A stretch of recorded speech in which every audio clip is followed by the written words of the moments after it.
नमस्कार विद्यार्थी मित्रांनो, मी बनकर DL HM कॉलेज कराड, व्यवसाय शिक्षण विभाग. मागच्या तासाला आपण जनरल इन्शुरन्स पेपर 3 यामधला सागरी विमा, या सागरी विमा पॉलिसीचे विविध प्रकार अभ्यासलेले आहे. आता आजच्या तासाला आपण सागरी विमा पॉलिसीच्या अटी, conditions of marine insurance policy या अटी पाहावयाच्या आहेत. तर या सागरी विमा पॉलिसीच्या शर्ती किंवा अटी ह्या अतिशय महत्त्वाच्या असतात. या सर्व अटी पॉलिसीच्या पाठीमागे छापलेल्या असतात.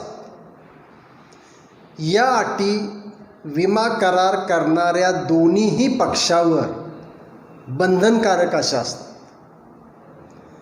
या अटींचा समावेश या सागरी विमा पॉलिसीमध्ये करण्यात आलेला असतो. मग विम्याची पॉलिसी तयार करताना ज्या अटी आणि शर्ती निरनिराळ्या वाक्यामध्ये विभाजित करण्यात आलेल्या असतात, या वाक्यांनाच कराराची कलमे किंवा कराराच्या अटी असं संबोधलं जातं. मग ह्या अटी कोणकोणत्या आहेत? कोणत्या अटीवर विमा कंपनीने विमेदाराला सागरी विमा दिलेला असतो? तर या अटी या ठिकाणी पाहावयाच्या आहेत. यामध्ये पहिली अट आहे सुरुवातीचे शब्द.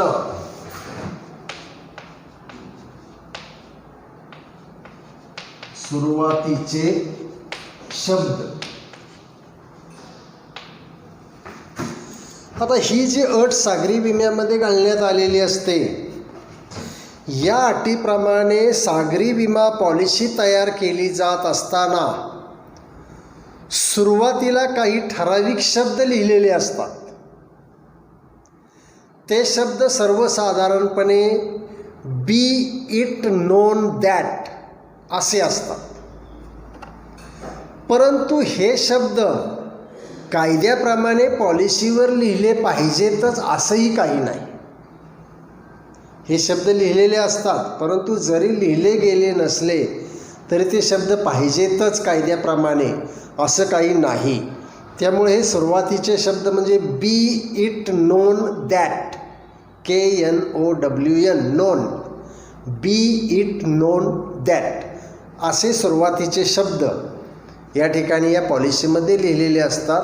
परंतु हे शब्द कायद्याप्रमाणे लिहिले पाहिजेतच असं काही नाही. दुसरी पॉलिसीची अट सांगितलेली आहे विमेदाराचे नाव कलम. विमेदाराचे नाव कलम.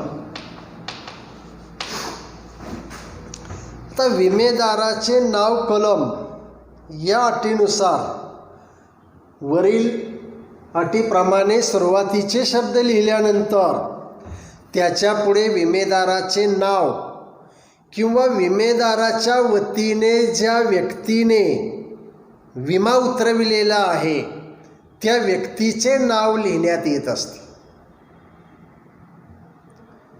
या ठिकाणी या अटीप्रमाणे विमेदाराने आपले नाव विमा पॉलिसीमध्ये लिहिणे आवश्यक आहे.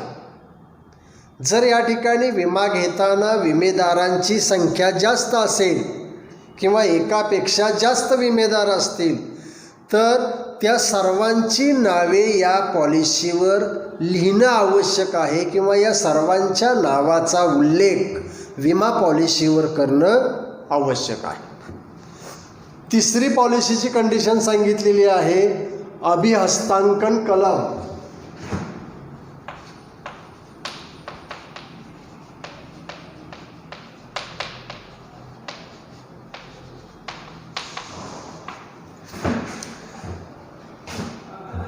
आता ही जे कलम सागरी विमा पॉलिसीमध्ये घालण्यात आलेली असते, या सागरी विमा पत्रकातील विमेदाराच्या नाव कलमानंतर अभिहस्तांकन कलम त्यामध्ये घातलेले असते.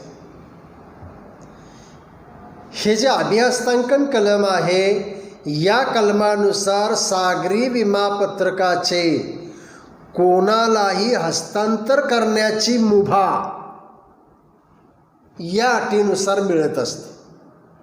म्हणजे सागरी विमापत्र हे मुक्त हस्तांतरणीय आहे असं म्हटलं जातं. काही वेळा तुम्हाला चुकी बरोबर ते लिहा, त्यामध्ये हे वाक्य काही वेळा घालण्याची शक्यता असते की सागरी विमापत्राचे किंवा सागरी विमापत्र हे मुक्त हस्तांतरणीय आहे. तर हे वाक्य बरोबर आहे. पाठीमागं आपण पाहिलेलं होतं की आग विमा पॉलिसीचे मुक्त हस्ते किंवा मुक्त हस्ते अभिहस्तांकन करता येत नाही. आग विमा पॉलिसी ही मुक्त हस्तांतरणीय नाही, हे वाक्य बरोबर आहे. परंतु सागरी विमा पॉलिसीचे कोणत्याही व्यक्तीला मुक्त हस्तांतरण करता येते. म्हणजेच ही जी सागरी विमा पॉलिसी आहे, ही सागरी विमा पॉलिसी दुसऱ्या व्यक्तीच्या नावे विमेदाराला करता येत असते. विमा कंपनीनं विमेदाराची जी स्वीकारलेली जोखीम आहे, ही जोखीमसुद्धा किंवा त्याला मिळणारी जी नुकसान भरपाईची रक्कम आहे, ही रक्कमसुद्धा ज्या व्यक्तीला पॉलिसीचे हस्तांतरण केलेले आहे त्या व्यक्तीला मिळू शकत असते. म्हणजेच विमापत्रकानुसार मिळणारं जे विमा संरक्षण आहे ते मालमत्तेच्या मालकी हक्कासोबत दुसऱ्या व्यक्तीकडे हस्तांतरित करता येत असते. अशा हस्तांतरणाला विमा कंपनीची परवानगी असते. मालाचे मालकी हक्क जसजसे बदलतील तसं विमापत्रकाचे हस्तांतरणही होत राहत असते. सागरी विम्यामध्ये अशी मुक्त हस्तांतरणाची सोय आहे. कारण बऱ्याच वेळा काय होतं, जहाजावर चढवलेला जो माल असतो तो माल आयातकाच्या देशामध्ये पोहोचेपर्यंत कोणाच्या मालकीचा असेल हे आपण सांगू शकत नाही. मार्गातील त्या मालाचे मालक आणि मालकी हक्क हे बदलत राहत असतात. मग हे जसे मालकी हक्क बदलत राहतात त्याचप्रमाणे विमापत्रसुद्धा एका मालकाकडून दुसऱ्या मालकाकडे हस्तांतरित होत असते. तर असं हे अभिहस्तांकन कलम आहे. चौथं कलम सांगितलेलं आहे नुकसान होवो किंवा न होवो कलम. नुकसान होवो किंवा न होवो कलम. आता या कलमानुसार विमा पॉलिसीमध्ये हे जे कलम आहे हे कलम टू बी इन्श्युअर्ड लॉस्ट और नॉट लॉस्ट असं हे कलम लिहिलेलं असतं. कधीकधी काय होतं, माल पाठवल्यानंतर किंवा बंदरातून माल किंवा जहाज सुटल्यानंतर जहाजाचा विमा उतरवला जातो.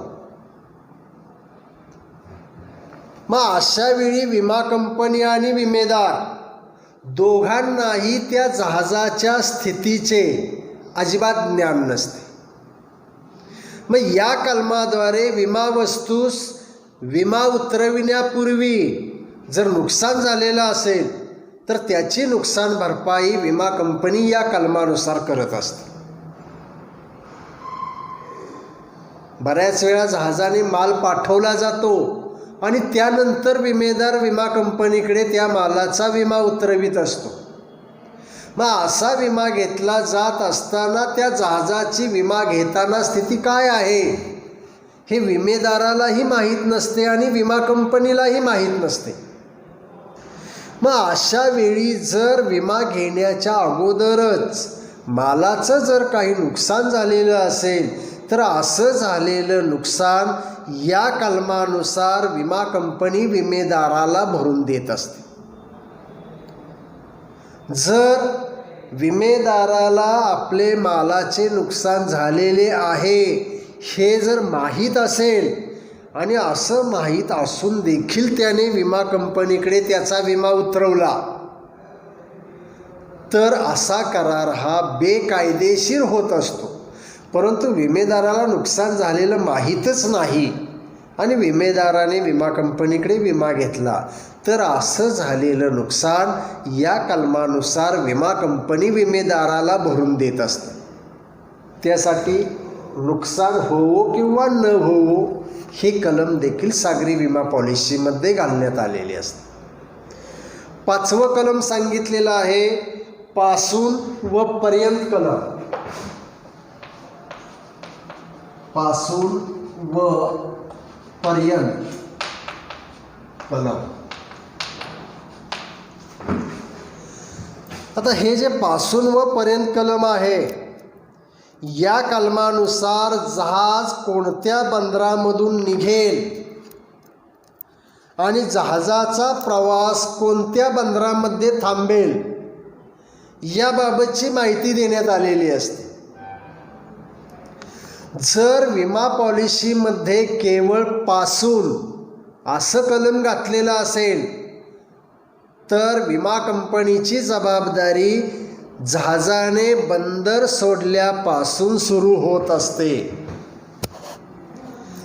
त्याचबरोबर विमा पॉलिसीत ला आणि पासून असं जर कलम घातलेलं असेल तर जहाजात माल भरल्यापासूनच विमा कंपनीच्या जबाबदारीला सुरुवात होत असते. म्हणजेच माल जहाजात भरल्यापासून जहाजाने बंदर सोडण्यापूर्वीच जर मालाचे काही नुकसान झाले तर नुकसानीची जबाबदारी ही विमा कंपनीवर येत असते. म्हणजे जहाजामध्ये माल भरल्यापासून विमा कंपनीची जबाबदारी सुरू राहते आणि ज्या ठिकाणी माल उतरवून घ्यावयाचा आहे त्या ठिकाणी माल उतरवल्यानंतरच विमा कंपनीची जबाबदारी संपुष्टात येत असते. 6वं कलम सांगितलेलं आहे जहाजाचे नाव कलम. जहाजाचे नाव कलम. आता हे जे कलम आहे नेम ऑफ द शिप जहाजाचं नाव या कलमानुसार ज्या जहाजामार्फत विमेदाराचा माल पाठविला जाणार आहे त्या जहाजाचे नाव विमा पॉलिसीमध्ये लिहिलेले असते. ज्या जहाजामार्फत विमा उतरविलेला माल पाठविला जात असेल त्या जहाजाचे नाव विमा पॉलिसीमध्ये नमूद करणं आवश्यक आहे. कोणत्याही कारणाशिवाय किंवा विमा कंपनीच्या परवानगीशिवाय जहाजाचा प्रवास सुरू झाल्यानंतर जहाजामध्ये विमेदाराने बदल करता कामा नये. कोणतेही कारण नसताना किंवा विमा कंपनीची परवानगी न घेता विमेदाराने स्वतः जहाजामध्ये बदल केला म्हणजे पूर्वीच्या ज्या जहाजामध्ये माल चढवलेला होता तो माल त्या जहाजामधून उतरून दुसऱ्या जहाजामध्ये घातला आणि पुढे प्रवासाला सुरुवात केली आणि जर विमेदाराच्या मालाचे नुकसान झाले तर असे नुकसान विमा कंपनी विमेदाराला भरून देत नाही. त्यामुळे विमा पॉलिसीमध्ये जहाजाचे नाव कलम घालण्यात आलेले असते. ज्या जहाजामार्फत विमेदार माल पाठविणार आहे किंवा पाठवित आहे त्याच जहाजाने तो माल शेवटपर्यंत जाणं आवश्यक आहे. आधीमध्ये काही जरी अडचण आली तर त्याने विमा कंपनीची परवानगी काढली पाहिजे आणि मगच जहाजात बदल केला पाहिजे. विमा कंपनीची परवानगी काढलेली असेल आणि जहाजात बदल केला म्हणजे तो माल दुसऱ्या जहाजामध्ये भरला तर आणि नंतर नुकसान झालं तर असं नुकसान विमा कंपनी भरून देईल. परंतु विमा कंपनीची परवानगी न घेताच जर विमेदाराने जहाजामध्ये काही बदल केलेला असेल तर असा केलेल्या बदलामुळे जर काही मालाचे नुकसान झाले तर विमा कंपनी ते नुकसान विमेदाराला भरून देत नाही. त्यासाठी जहाजाचे नाव कलम ही देखील पॉलिसीमध्ये अट घालण्यात आलेली असते. 7वी कंडिशन सांगितलेली आहे, जहाजाच्या कप्तानाचे नाव कलम.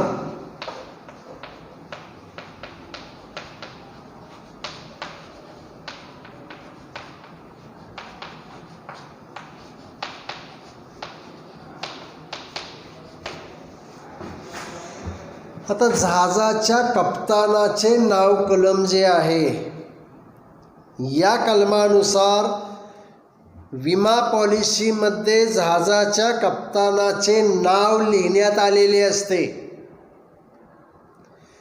कारण जो जहाजाचा कॅप्टन असतो, कप्तान असतो, या कप्तानाच्या कुशलतेवरच आणि त्याच्या हुशारीवरच जहाजाची सुरक्षितता अवलंबून असते. काही विशिष्ट ठिकाणी जहाज चालवण्यासाठी कप्तानाची कुशलता आणि ज्ञान उपयोगी पडत असते.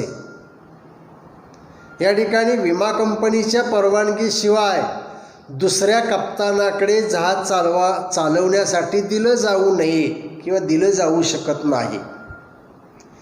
समजा विमा कंपनीची परवानगी न घेताच ज्या कप्तानाचं नाव विमा पॉलिसीमध्ये लिहिण्यात आलेलं आहे तो कप्तान बदलून दुसऱ्या कप्तानाच्या हाती जर जहाज दिलं आणि जहाजाला अपघात झाला किंवा जहाजाचं काही नुकसान झालं, मालाचं काही नुकसान झालं, तर असं झालेलं नुकसान विमा कंपनी विमेदाराला भरून देणार नाही.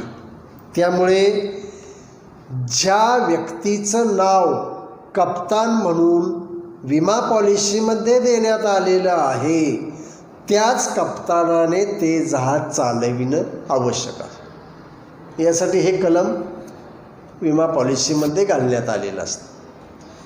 8वा मुद्दा आहे जोखमीची सुरुवात व समाप्ती कलम.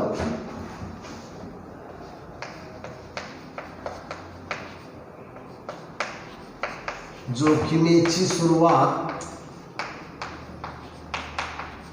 व समाप्ती कलम.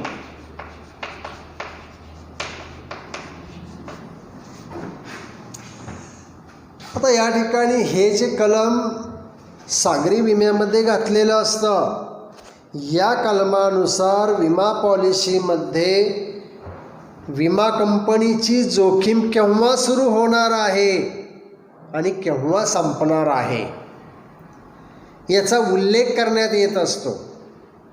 त्यासाठी ॲट अँड फ्रॉम कलमाचा आधार घेतला जात असतो. ॲट अँड फ्रॉम असं जर कलम पॉलिसीमध्ये घालण्यात आलेलं असेल तर जहाजात माल भरल्यापासून विमा कंपनीची जोखीम सुरू होत असते आणि ते जहाज ठरलेल्या बंदरात पोहोचल्यानंतर आणि त्या ठिकाणी माल उतरवल्यानंतर विमा कंपनीची जोखीम संपत असते. परंतु व्यावहारिक दृष्टिकोनातून कंपनीची जबाबदारी ही 24 तासापर्यंत माल उतरवल्यानंतर सुद्धा 24 तासापर्यंत सुरू राहत असते. माल उतरवून 24 तासाच्या आत जर एखाद्या जोखमीमुळे मालाचे काही नुकसान झाले तर झालेले नुकसान विमा कंपनीने विमेदाराला भरून द्यावे लागत असते. यासाठी जोखमीची सुरुवात कधी होणार आणि जोखमीची समाप्ती कधी होणार याचा उल्लेख विमा पॉलिसीमध्ये या कलमाच्या आधारे करण्यात आलेला असतो.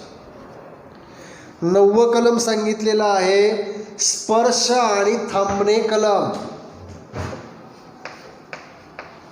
स्पर्श आणि थांबणे कलम. या ठिकाणी या कलमानुसार जहाज आपल्या प्रवासाच्या दरम्यान कोणकोणत्या बंदरात थांबणार आहे आणि प्रत्येक बंदरामध्ये किती वेळ थांबणार आहे याचं विवरण या कलमामध्ये देण्यात आलेलं असतं. तसेच प्रवासामधील या बंदरामध्ये थांबण्याचा क्रमही विमा पॉलिसीमध्ये नमूद करण्यात आलेला असतो आणि त्यामुळे जहाजाला क्रमबद्ध आणि विशिष्ट वेळेच्या मर्यादेनुसारच प्रवास करावा लागत असतो. अशा या ठरलेल्या मार्गावरून जहाजाचा प्रवास विचलित होत असेल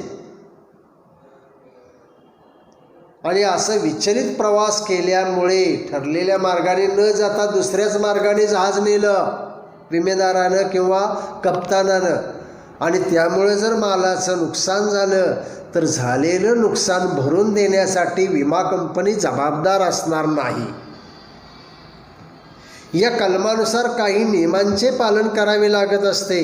यामध्ये पहिला नियम सांगितलेला आहे, साधारणपणे प्रवासातील ठरलेल्या बंदराच्या ठिकाणीच ते जहाज थांबू शकत असते. पॉलिसीमध्ये त्या बंदराचं नाव लिहिलेलं असतं की या ठिकाणी थांबायचं, किती वेळ थांबायचं हे त्यामध्ये नमूद केलेलं असतं आणि त्यानुसारच विमेदाराने त्या ठिकाणी थांबणं आवश्यक आहे. दुसरा एक नियम सांगितलेला आहे, ज्या बंदरावरून जहाजाचा प्रवास होणार आहे ती बंदरे विमा पॉलिसीमध्ये दिलेल्या क्रमानेच असणं आवश्यक आहे. त्या क्रमाशिवाय वेगळा क्रम असता कामा नये. आणि तिसरी एक अट सांगितलेली आहे, जर योग्य किंवा न्याय व आणि कायदेशीर ठरत असेल तर एखाद्या बंदरामध्ये जहाज थांबू शकत असते. या नियमांचे पालन करून विमेदाराने आपल्या जहाजाचा प्रवास करणं आवश्यक आहे. ठरलेल्या बंदराच्या व्यतिरिक्त ठरलेल्या मार्गाच्या व्यतिरिक्त जर त्यानं जहाज नेलं आणि नुकसान झालं मालाचं तर असं झालेलं नुकसान विमा कंपनी विमेदाराला भरून देणार नाही. 10वं कलम सांगितलेलं आहे, मूल्य निर्धारण कलम.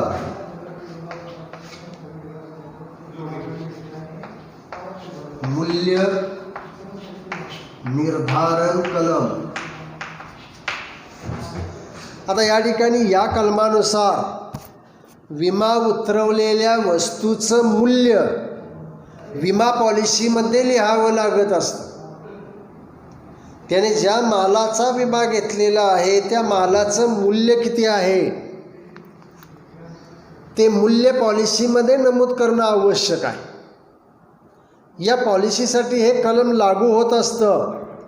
या पॉलिसीनुसार किंवा या कलमानुसार जहाजाचा विमा उतरविलेला असेल तर जहाजाचा प्रवास सुरू होण्यापूर्वी त्या जहाजाचे मूल्य, जहाजावरील सामग्रीचं मूल्य, मालाचा विमा उतरवलेला असेल तर मालाचं मूल्य, प्रत्यक्ष मालाचा वाहतूक खर्च, जहाज भाड्याचा विमा असेल तर भाड्याचं मूल्य, त्याचबरोबर सर्व खर्च आणि 10 ते 15% पर्यंतचा अंदाजे नफा एवढ्या खर्च धरून मालाचं मूल्य विमेदारानं ठरवावयाचं असतं आणि ते मूल्य विमा पॉलिसीमध्ये नमूद करणं आवश्यक असतं.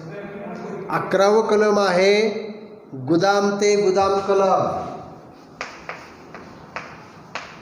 गुदाम ते गुदाम कलम. आता हे गोदाम ते गोदाम कलम, वेअरहाऊस टू वेअरहाऊस क्लॉज, म्हणजे या कलमानुसार विमा उतरविलेला माल हा विक्रेत्याच्या गोदामातून काढण्याच्या वेळेपासून तो माल खरेदीदाराच्या गोदामापर्यंत योग्य प्रकारे पोहोचेपर्यंत विमा कंपनीची जबाबदारी सुरू राहत असते.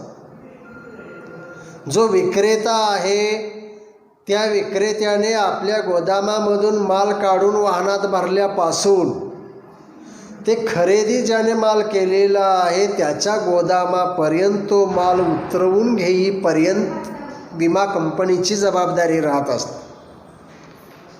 तो माल गोदामातून बाहेर काढल्यानंतर माल खरेदीदाराच्या गोदामात पोहोचेपर्यंतच्या काळामध्ये जर काही मालाचे नुकसान झाले तर त्याची जबाबदारी विमा कंपनीवर पडत असते. हे जे गोदाम ते गोदाम कलम आहे, या कलमानुसार विमित मालास निर्यात व्यापाऱ्याच्या गोदामापासून बंदरापर्यंत आणि त्या बंदरापासून आयात व्यापाऱ्याच्या गोदामापर्यंत असा विमा देण्यात येत असतो. प्रत्यक्ष सागरी प्रवासामध्ये जर मालाचे काही नुकसान झाले, आयातकाच्या गोदामापर्यंत माल पोहोचेपर्यंत जर त्याच्या मालाचे काही नुकसान झाले तर झालेले नुकसान या कलमानुसार विमा कंपनी विमेदारास भरून देत असते. तर अशा पद्धतीनं आपण सागरी विम्याची कलमे पाहिलेली आहेत. अजून काही एक 4-5 कलमं राहिलेली आहेत, ती आपण पुढच्या तासाला पाहणार आहोत. या ठिकाणी आज आपण ही कलमे पाहिलेली आहेत. या कलमांचा एवढा अभ्यास करा, पुढच्या तासाला राहिलेली कलमे आपण पाहू. धन्यवाद.